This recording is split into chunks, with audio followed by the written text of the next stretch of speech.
ছিলেন এই যে হত্যাকাণ্ডের ঘটনাটি ঘটেছে, এই হত্যাকাণ্ডের বিষয়টি শুরু থেকেই আসলে পর্যবেক্ষণ করছে ঢাকা মহানগর গোয়েন্দা পুলিশ এবং অন্যান্য সংস্থাও এই বিষয়টি ছায়া তদন্তও করছে। তো এই মুহূর্তে আমি আছি গোয়েন্দা পুলিশ কার্যালয়ের সামনে। আপনারা জানেন যে ইতিপূর্বে বেশ কয়েকজনকে আটক করার খবর আমরা আপনাদেরকে জানিয়েছি এবং যে তথ্যগুলো আমরা আসলে আইনশৃঙ্খলা বাহিনীর বরাতেই পেয়েছি।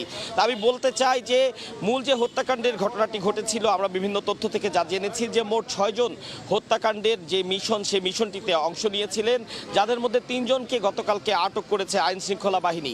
এবং এই 3 জনের মধ্যে একজন রয়েছেন যিনি এই হত্যাকাণ্ডের মূল হোতা।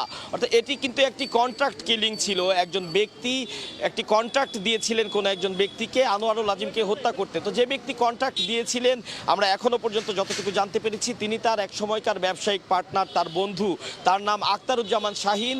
তিনি ব্যবসায়িক দ্বন্দ্ব সৃষ্টি হওয়ার কারণে তাকে দুনিয়া থেকে সরিয়ে দেওয়ার চিন্তায় এই কন্ট্রাক্টটি দিয়েছিলেন জনৈক আমানুল্লাহ আমানকে, যিনি একটি চরমপন্থী দলের নেতা। তো সেই আমানুল্লাহ আমানকে গ্রেফতার করার পরে আইন শৃঙ্খলা বাহিনী চাঞ্চল্যকর তথ্যগুলো পেয়েছে, যার প্রেক্ষিতে তারা তাদের তদন্ত অগ্রসর করছেন এবং বেশ কজন ব্যক্তিকে তারা ইতিমধ্যে আটকও করেছেন। আমরা যতটুকু বলছিলাম যে গতকালকে যে 3 জনকে আটকের কথা আমরা জেনেছি, তারপরে রাতে আরও 3 জনকে আটক করা হয়েছে।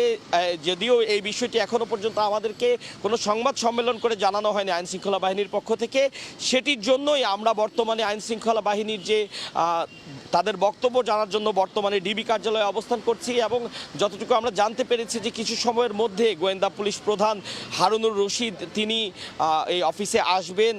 আমরা তখন তার থেকে একটি নির্দিষ্ট বক্তব্য নেওয়ার চেষ্টা করব এবং জানার চেষ্টা করব এই হত্যাকাণ্ড যে ঘটেছে সেটির তদন্ত কতটুকু তারা অগ্রসর হয়েছে এবং তার মাধ্যমে একটি নির্দিষ্ট বিষয় আমরা দর্শকদের জানানোর চেষ্টা করব। তো এখন পর্যন্ত যতটুকু আমরা জেনেছি যে মোট 6 জনকে আটক করা হয়েছে, যাদের মধ্যে 3 জন সরাসরি হত্যাকাণ্ডের যে কিলিং মিশনটি ছিল সেই মিশনে তারা অংশ নিয়েছিলেন এবং লাশ গুম করতেও তারা প্রত্যক্ষভাবে ভূমিকা রেখেছিলেন। যেমনটি আমার অন্যান্য সহকর্মীরা বলছিলেন যে হত্যাকাণ্ডের পরে লাশ কয়েক টুকরো করে কিছু ট্রলি ব্যাগে করে সেগুলো গুম করা হয়েছে, সেই কাজে সহায়তা করেছেন এমন প্রত্যক্ষভাবে 3 জন ছিলেন। এবং বাকি যে 3 জনকে আটকের কথা আমরা জানতে পেরেছি, তারা পরোক্ষভাবে পরিকল্পনায় জড়িত ছিলেন, এমনটি আমরা জেনেছি। তো সময়ের সাথে সাথে আমরা আসলে বিস্তারিত আরও বিষয় জানাতে পারবো। এই ছিল আনোয়ারুল আজিম হত্যাকাণ্ডের ঘটনায় গোয়েন্দা পুলিশ কার্যালয় থেকে পাওয়া সর্বশেষ তথ্য।